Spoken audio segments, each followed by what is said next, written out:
Hello, everyone. Rabbi Rosen here. I'm so happy to have a few moments to share some thoughts with you prior to Shabbat. I hope you are doing well and faring well with this rather challenging weather we've had.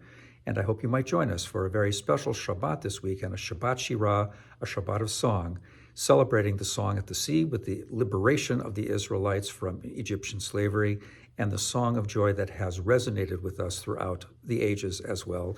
And we will join our voices in that kind of singing experience as well.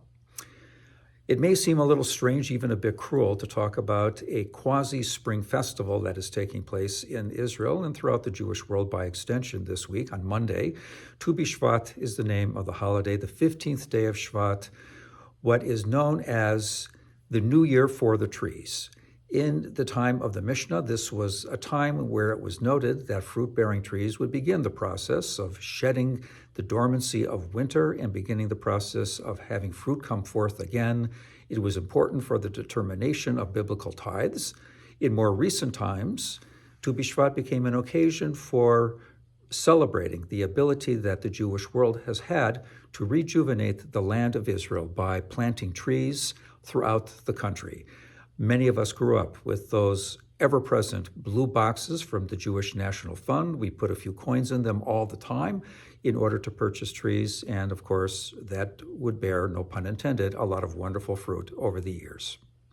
But there's another aspect to trees that we have in our tradition as well, and it's exemplified by a parable of a woodsman who was very successful in his work and once entered into a new forest eager to be able to bring trees for the market. But before entering the forest, he happened upon a sage, and the sage said to him very simply, "Go forward." So that's what the woodsman started to do. And he happened upon a strand of trees and thought to himself, "What great luck, I can cut to my heart's delight." But he remembered the words of the sage who said, "Go forward." So he did. He bypassed those trees and came upon another strand of beautiful trees. But remembering the sage's words, he forgot about those trees and went forward.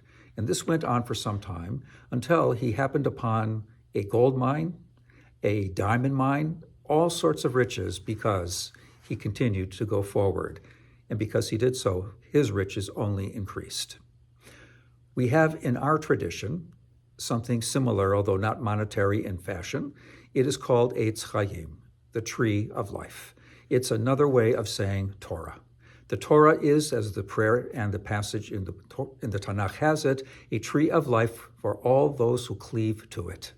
We hold on to Torah as that ever-growing, ever-blossoming, wonderful possession in our midst because it allows us to order our lives. It allows us to cling to that which is important.